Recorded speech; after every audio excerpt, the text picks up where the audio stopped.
on va passer à toi, Jean-Sébastien. Est-ce que voilà, tu peux nous parler un peu plus du studio 5.5 et surtout de ce que vous y faites? Oui, je pense que je vais commencer par la genèse de cette aventure. On vient de célébrer nos 20 ans, donc on a fait un petit bout de chemin ensemble et il nous est arrivé pas mal d'aventures. Et donc on s'est rencontrés sur les bancs de l'école à Olivier de Serres, donc l'École nationale supérieure des arts appliqués. Et donc on a été formés à devenir designer, donc avec tout ce que ça, tous les fantasmes qu'il peut y avoir autour de ce mot-là, de ce métier-là. Donc on nous a appris clairement à dessiner des objets, hein. Donc nous on a fait une formation de design produit. Donc quand je dis des objets, c'est des téléphones, des voitures, des appareils photo, des montres, des lunettes, tout type d'objets en fait. Et donc on nous a transmis les méthodes pour générer des formes nouvelles, créer de la désirabilité, faire des choses jolies qui donnent envie de consommer et de créer de la nouveauté en fait. Il y a eu une prise de conscience rapide de ma part pendant ces années de formation et de diplôme, où je me suis dit, mais en fait, on est clairement le maillon qui participe à notre société de consommation et qui a cette capacité à faire consommer les gens. Tout de suite, il y a eu un malaise, en fait, de se dire, mais on peut pas tout le temps encourager la consommation. Et moi, enfin, personnellement, j'avais pas envie d'être du mauvais côté de l'histoire et je me suis dit, ben, soit on arrête ces études et cette voie-là est pas faite pour moi. Et il y a toujours eu cette envie de dire que, enfin, en tout cas, cette phrase qui m'a tout le temps animé, qui est de dire, et je pense qu'il faut que je te la dise aussi, c'est qu'on peut pas faire partie de la solution si on fait pas partie du problème, en fait. Et c'est que je pense que c'est de l'intérieur qu'on peut changer les choses et c'est trop facile, en fait, de fuir. Il y a eu un premier projet, qui est le projet fondateur du studio, qui était un peu en réaction à tout ça et qui était carrément manifeste, qui s'appelle la médecine des objets, donc qui est le projet fondateur du studio. Et on a décidé plutôt de créer des meubles nouveaux. Donc il faut replacer les choses dans leur contexte, c'est-à-dire qu'on est en 2002. À l'époque, le design, c'est la génération Stark, c'est le plastique, c'est fantastique, c'est du design aseptisé, waouh, c'est design, c'est un adjectif qualificatif, c'est cher, c'est... Et nous, on arrive avec des tabourets récupérés chez Emmaüs qu'on a greffés pour changer le regard qu'on peut avoir sur ces tabourets-là, en fait. Mais à l'époque, on mettait pas du tout les mots upcycling. Nous, on a mis le mot de la médecine des objets. C'était le constat, c'était mon diplôme de fin d'études, de dire pourquoi on prend pas soin des choses. Alors à l'époque, certes, il y avait des restaurateurs de meubles anciens, donc on pouvait faire réparer des choses qui avaient plutôt tendance à disparaître, en fait, avec les nouveaux meubles qu'on crée. Aujourd'hui, vous amenez un meuble Ikea chez un restaurateur de meubles anciens, il vous rit au nez, alors qu'on sait très bien, on a tous déménagé, que c'est des meubles qui supportent pas le déménagement. Donc en fait, c'était pas l'idée de restaurer à l'identique et de redonner l'image première de l'objet, mais plutôt de créer quelque chose de nouveau et de faire en sorte que la réparation remette l'objet dans son temps. Et donc on a opéré beaucoup, on a fait la métaphore de la médecine, on a soigné beaucoup de meubles et à la fin on est arrivé, on a édité des pansements pour meubles.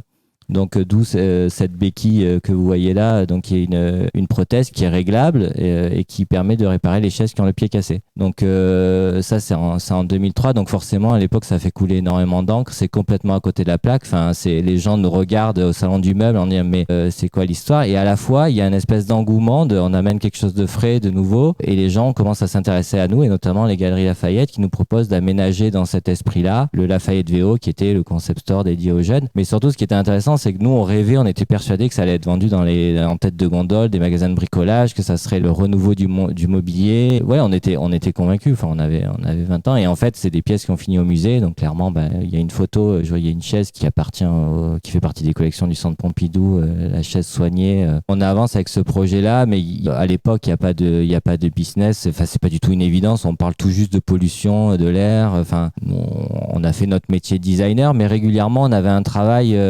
d'auteur, en fait, qui était détaché des commandes qu'on pouvait avoir pour les marques ou pour nos clients. À côté de ça, on a créé l'agence qui est le Studio 5.5, mais on a toujours essayé de faire des projets manifestes qui provoquaient, en fait, où il y avait aucun enjeu économique, juste on montrait des images d'alternatives de choses qu'on pouvait faire tout simplement, et on démontrait qu'on pouvait faire des choses différemment. Et en fait, ça faisait marrer les gens, ça faisait des articles de presse, on avait une énorme notoriété, donc il n'y avait pas les réseaux sociaux à l'époque, c'était les articles, on n'avait pas de followers, donc on faisait des expositions, on montrait les choses, et on faisait des salons. On gardait ces convictions en nous, on a toujours gardé nos convictions de dire qu'on pouvait faire différemment, mais c'était un combat permanent, c'est-à-dire qu'on se et encore aujourd'hui, on se retrouve, alors les choses ont beaucoup évolué, je vais en venir à ça, mais pendant des années, on a même mis de côté cette approche-là parce que vraiment, c'était conflictuel en fait, même, ou alors on était marginal, ou on faisait des pièces de musée en fait. Mais on perdait pas le fil et on essaie toujours de distiller ces idées à dose homéopathique dans les réunions en disant ouais, mais on peut faire autrement, on peut fabriquer plus localement, on peut utiliser telle matière qui est moins énergivore. Parce qu'en fait, en tant que designer, on a une capacité énorme. Chaque coup de crayon engendre tout un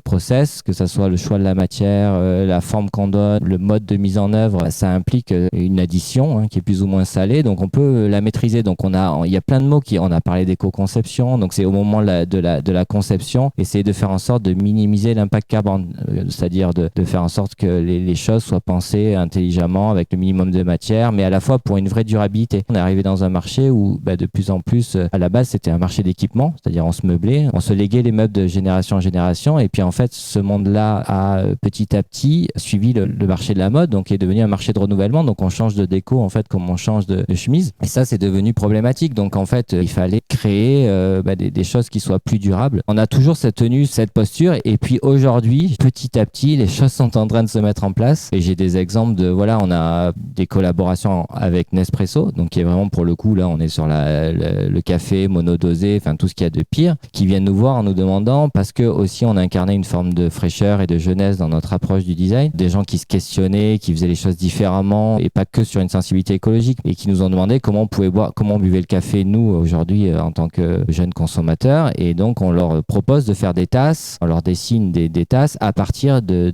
capsules recyclées, c'est-à-dire on dit oui, vous mettez en place une filière de recyclabilité autant que ça serve, et donc on propose de faire des tasses. Et là en fait donc ils achètent le truc sur le papier, c'est génial, mais en fait quand il s'agit de le mettre en œuvre, on se rend compte que pour eux c'est beaucoup plus compliqué, beaucoup plus onéreux que d'extraire de la matière des ressources naturelles et de la mettre en forme, parce que c'est le même cas que ce que tu expliquais tout à l'heure. Tailler un patron dans un rouleau, c'est pareil, extraire un métal, c'est plus simple que de faire refondre des capsules. Et donc ils nous disent on va pas la faire en recyclé en fait. Là vous dites je le fais pas en fait. Donc c'est ce genre de dilemme qui est très compliqué. Voilà, donc on dit oui parce qu'il y a quand même une satisfaction de voir son objet exister et de le voir utilisé par le grand public. Donc là on parle de millions d'exemplaires, mais en tout cas on se rend compte que si on arrive à faire changer les choses de l'intérieur, on a cette capacité non pas d'influence, mais vraiment de proposer des choses concrètes et pas juste de dénoncer des produits qui rentrent dans la vie de tous les jours des gens, et de changer leurs habitudes et de leur donner envie justement de créer ce sentiment de désirabilité vers des objets qui sont différents ou mieux pensés et qui sont vraiment utiles au quotidien, parce que il y a une vraie responsabilité du designer à créer des objets, à les mettre sur le marché. Nous aujourd'hui on se pose systématiquement la question, est-ce qu'on a besoin de ça ou pas, comment on le fabrique, et les choses évoluent. Justement, est-ce que tu peux me dire un peu comment les choses évoluent, et surtout à quel moment tu as constaté que finalement les enjeux de durabilité entraient dans le secteur de l'ameublement, et où ça en est aujourd'hui justement? Alors c'est pas vraiment rentré encore, Je pense que la mode est devant. La prise de conscience est plus forte, mais tout ça participe en fait. Ce sont les mêmes consommateurs, les gens qui se meublent, et donc mais il faut continuer à expliquer que oui, quand on achète un produit, on cautionne une industrie, on cautionne des pensées, et qu'on n'a pas besoin toujours de plus et de suivre. Là où ça a changé, alors nous on vit dans une période où il y a clairement, là aujourd'hui c'est greenwashing à gogo, enfin c'est tout le monde a envie de se verdir la pilule, mais c'est des enjeux énormes et c'est des changements de paradigme complet. Donc tout le monde, les plus grands viennent nous voir comment on peut faire pour faire sans packaging. La réponse c'est que déjà il faut arrêter de proposer des nouveautés. Swatch sont venus nous voir en nous demandant de refaire leur packaging. Donc Swatch ils sont pas bien dans leur basket en ce moment, ils font des montres à plastique. Leur slogan c'était une montre par jour. Non mais c'est ça, assortissez votre montre à votre chemise. Enfin, je suis allé en rendez-vous en Suisse et je leur ai dit mais en fait la meilleure des solutions c'est pas de faire de packaging, en fait c'est vous partez avec la montre au poignet, et donc en fait ils viennent nous acheter du packaging. Enfin, comment on change l'étui? Et donc là il y a 25 personnes autour de la table et ils vous disent on vous a payé pour une étude. Enfin, c'est compliqué. Donc en fait on est dans vous voulez le faire ou vous voulez pas le faire. Donc on est dans et il faut avoir quand même une forme d'autorité qui est compliquée, parce que vous êtes au service d'une marque aujourd'hui. Enfin, nous on est au service d'une marque, donc on vient apporter notre expertise, notre compétence. Voilà, on est dans cette situation là où ils ont tous envie. Il n'y a pas un brief où on parle pas d'éco-responsabilité, d'utiliser des matériaux recyclés, parce qu'il y a la RSE derrière et une envie de mais concrètement aujourd'hui, moi, j'ai pas encore d'exemple à grande échelle à citer donc ça va être l'aménagement du showroom, ça va être voilà ce qu'on a fait par exemple pour le Festival du Monde là récemment. On vient de faire la scénographie de leur festival en réemploi, donc qu'à partir de déchets issus de l'imprimerie du journal.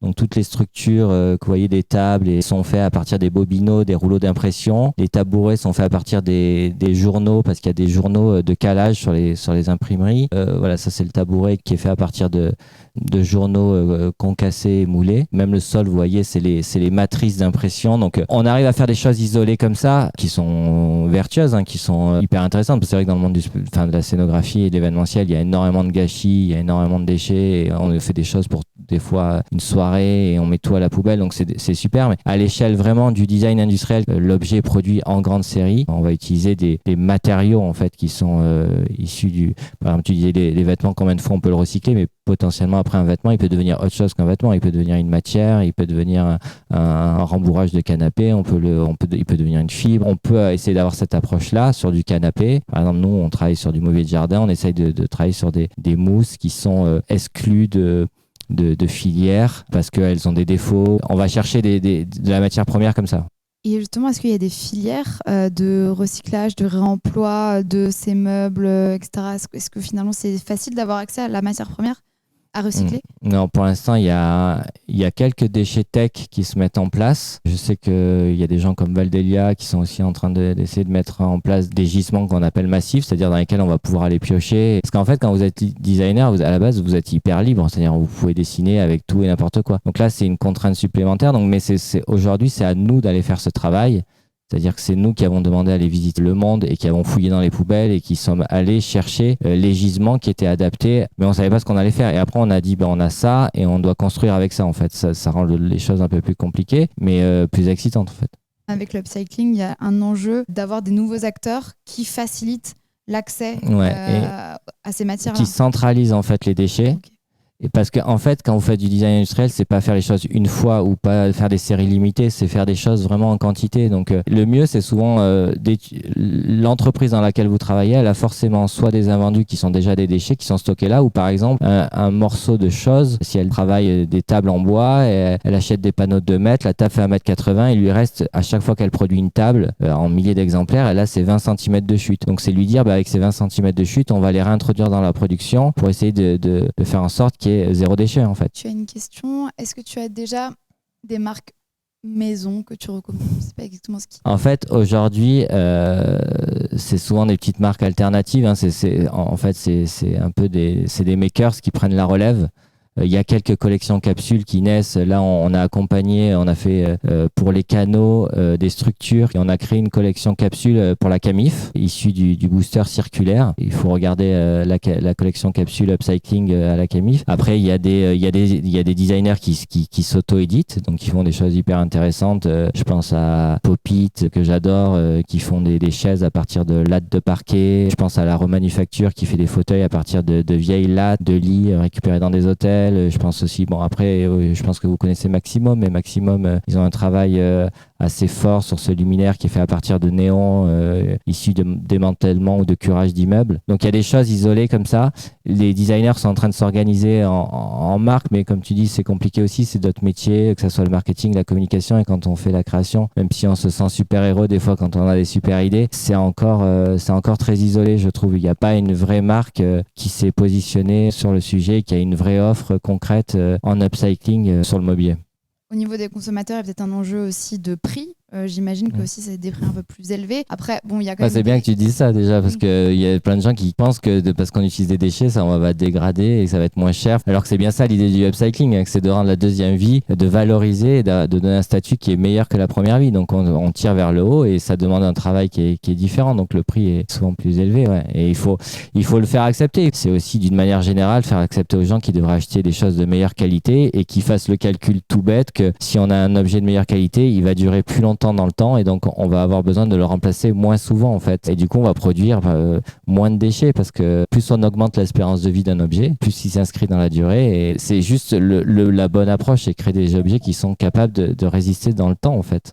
On voit très bien que les anciens meubles de nos grands-parents, typiquement, il reste des dizaines. Ouais. Et puis la patine est belle en fait aussi parce que c'est du vrai bois massif, ils vieillissent bien en fait, les cuirs se patinent et c'est ce qui a disparu aujourd'hui. Alors on a des questions de MSEC58.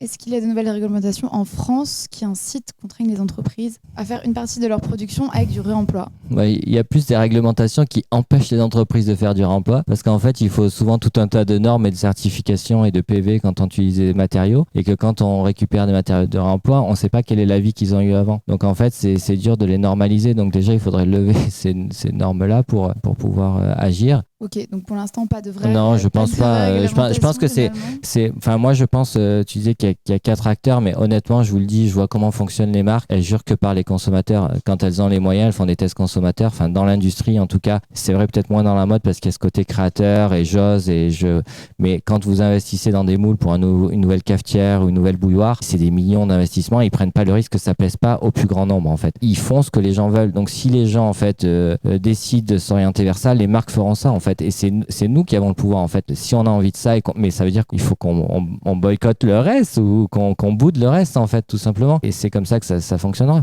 Une autre question, est-ce que tu exposes tes créations dans les galeries d'art?